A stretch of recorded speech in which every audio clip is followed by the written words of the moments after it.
Everything is gonna be alright.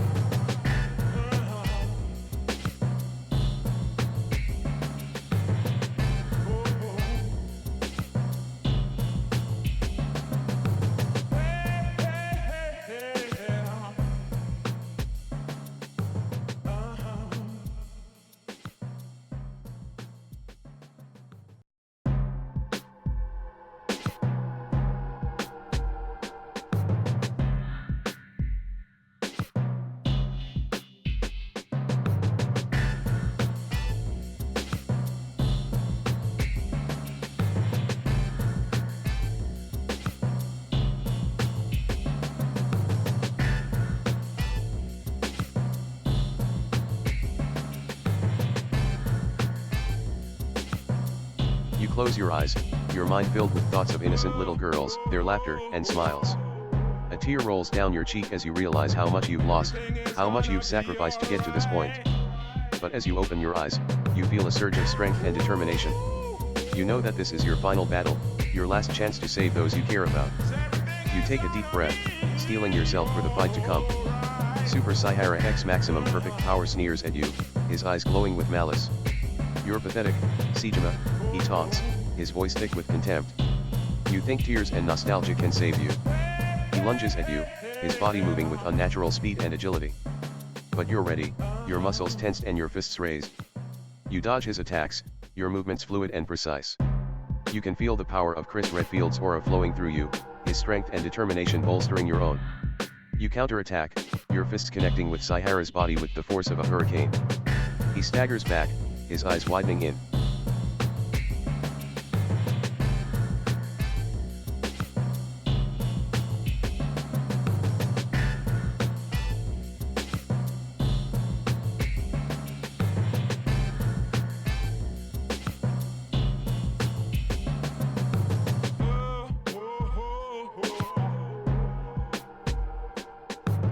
Everything is gonna be alright.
Super Sahara X Maximum Perfect Power Laughs, a sound that chills you to the core.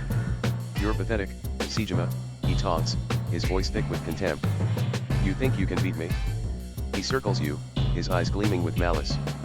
But I'm feeling generous today. How about this, in 2 months, you and 4 of your allies will face my team in the Dark Twink tournament. If you win, I'll leave you and your friends alone. But if you lose... He trails off, his smile widening. You stagger back, your heart pounding in your chest. You know you can't trust Sahara, can't trust any of his promises.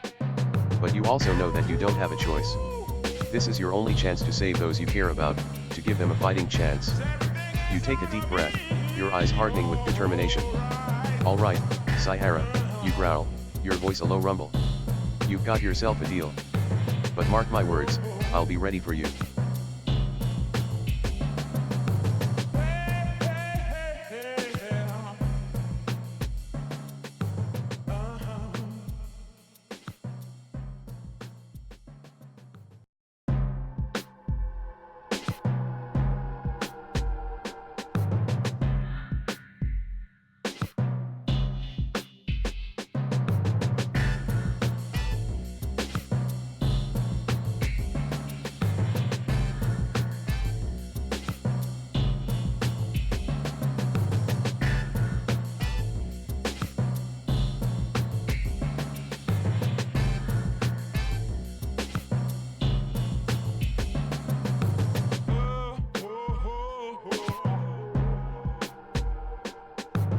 Everything is gonna be alright.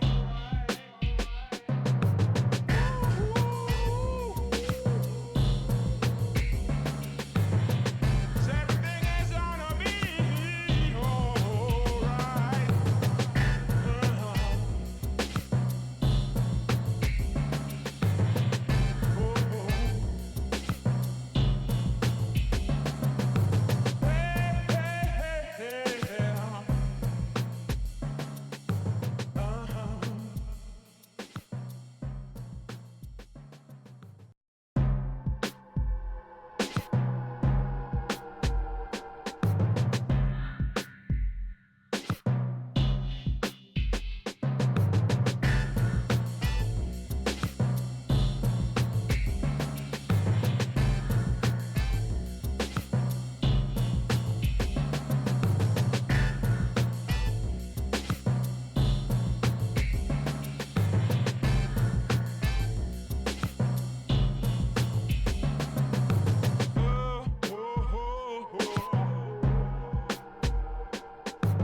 Everything is gonna be alright.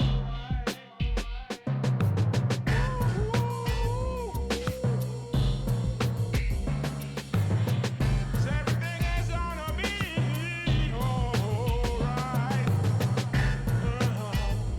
The 2 months pass in a blur of intense training and preparation.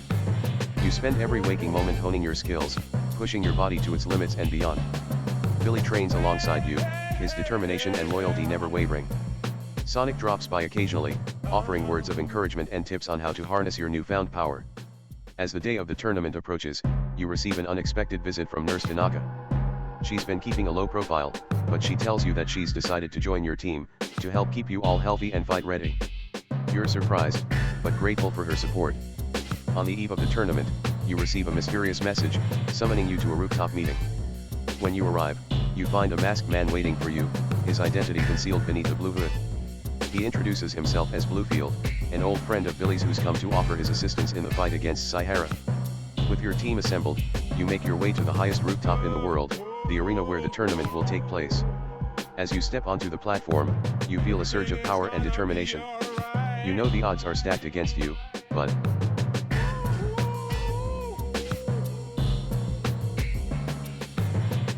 Everything is gonna be alright.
remember the grueling training, the countless hours spent honing your body and mind.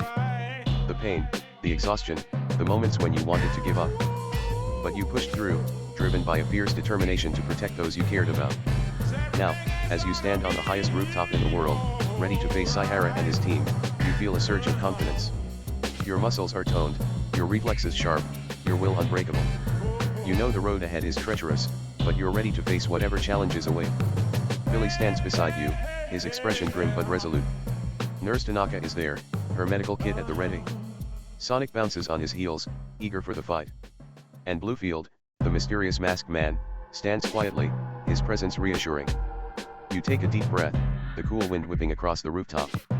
In the distance, you see Sahara and his team, their eyes gleaming with malice and anticipation. But you don't waver, your stance firm and your eyes hard. It's time.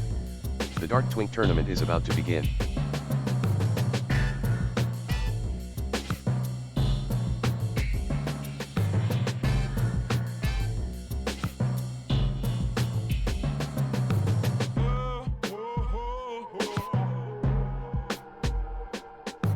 Everything is gonna be alright. Everything is gonna be alright.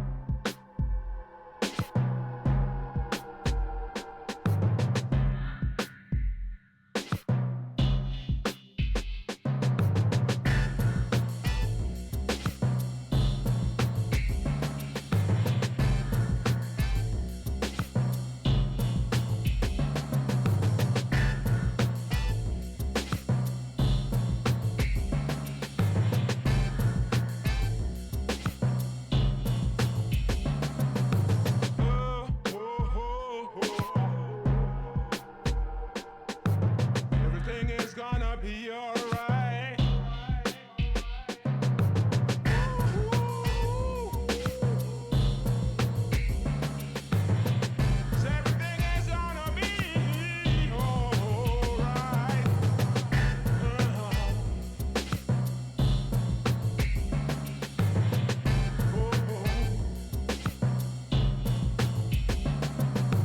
Everything is gonna be alright.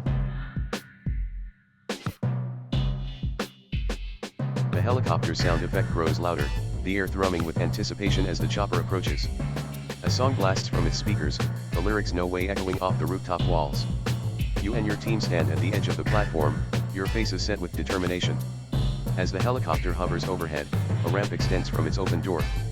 You march up the ramp, your steps in sync and your heads held high. The crowd below erupts into cheers, their voices rising in a deafening roar. You can see the glint of cameras and smartphones, capturing your epic entrance for posterity. As you reach the top of the ramp, you strike a pose, your fists raised and your chests puffed out. Billy, Sonic, Nurse Tanaka, and Bluefield join you, standing in a line of unbreakable solidarity. The helicopter moves on, leaving you and your team alone on the rooftop. The cheers fade into silence, the air heavy with anticipation. You know the fight is about to begin, the battle for the fate of all you hold dear. You take a deep breath, your eyes fixed on the opposing team. It's time to show them the true power.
Saihara reveals his team, a sinister smile playing on his lips.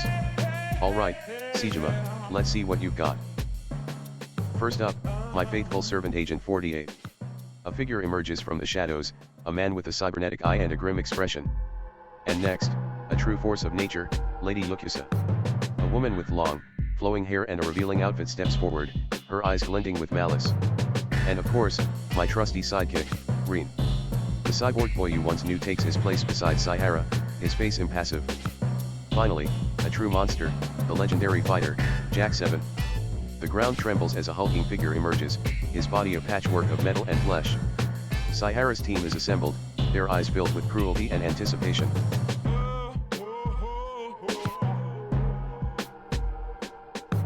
Everything is gonna be alright.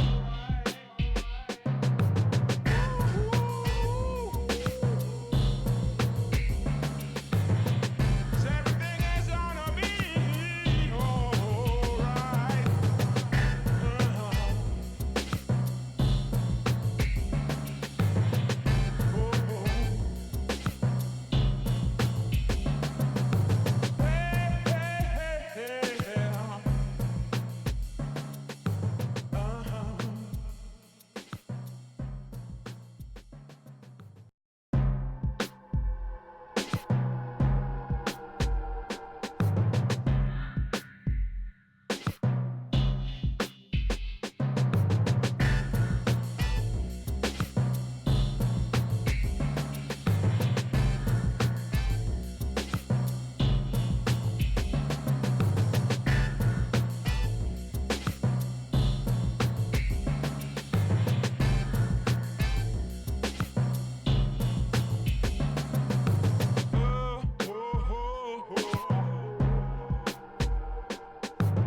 Everything is gonna be alright.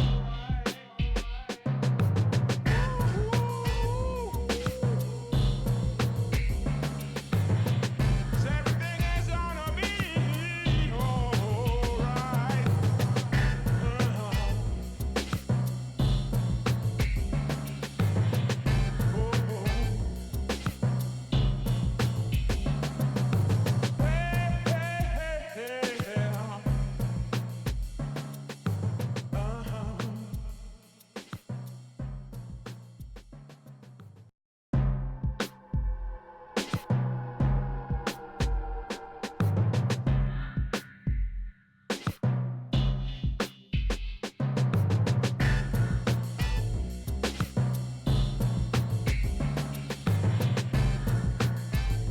Saihara laughs maniacally as he unleashes a barrage of energy blasts from his eyes, instantly obliterating Agent 48, Lady Yakuza, and Jack 7.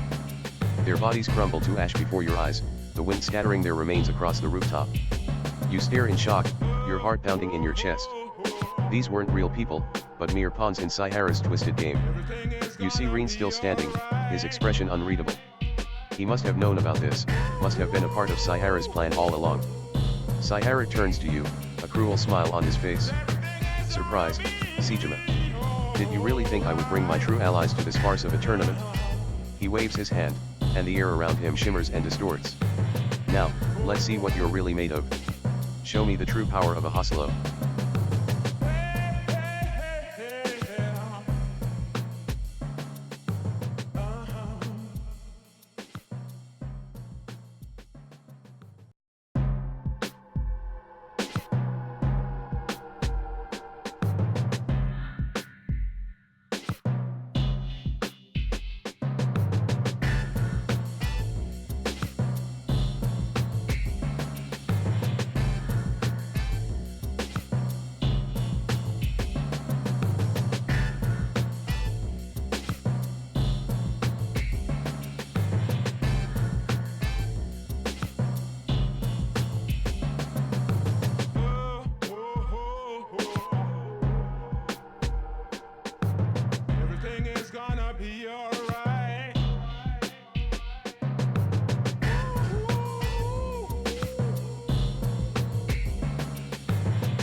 Saihara's face twists into a sneer as he reveals his true team, one by one. Next, the indie legend himself, Slipshaw McGraw. A figure emerges, his face hidden behind a stylish mask, his body coiled with power. And now, the prodigy who's destined for greatness, Marco Stunt. A young man steps forward, his eyes blazing with confidence. And of course, my old friend and ally, Reem. The cyborg boy takes his place, his expression unreadable. And finally, the mysterious masked man you already know, Jay. The hooded figure bows, his identity concealed. Saihara's team stands before you, their eyes filled with malice and anticipation. Now, Sejima, let's see what your team is made of. Let the real Dark Twink tournament begin.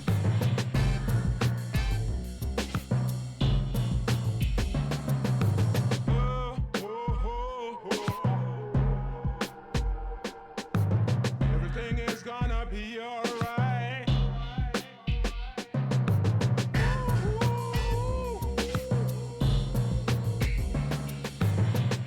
Everything is gonna be alright. Everything is gonna be alright.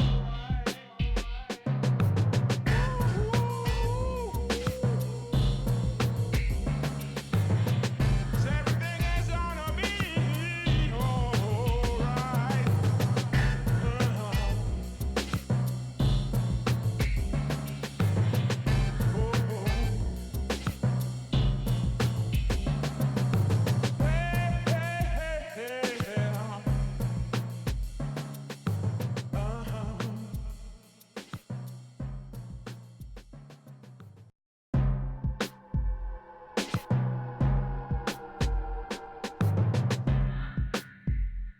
The participants agree on the matchups, the air crackling with tension as the opponents face off. Sonic and Marco Stunt circle each other, their eyes locked and their bodies coiled with energy. Tanaka and Slipshaw stand across from each other, their stances wide and their eyes hard. Billy and Reen size each other up, their expressions grim and determined. Bluefield and Jay stand at the edge of the platform, their identities still concealed behind their masks. And finally, you and Saihara face each other, your eyes glowing with a fierce light. Saihara grins, his voice dripping with malice. Ready to lose, Sejima. The rooftop erupts into chaos as the matches begin, the sounds of grunts and crashes filling the air. Sonic and Marco Stunt move at blinding speeds, their forms little more than a blur. Tanaka and Slipshaw trade blows, their movements fluid and precise. Billy and Reen lock in a fierce grapple, their muscles bulging with effort. And Bluefield and Jay face off in a battle of wits and strategy, their identities still a mystery. But your attention is focused solely on Saihara, the man.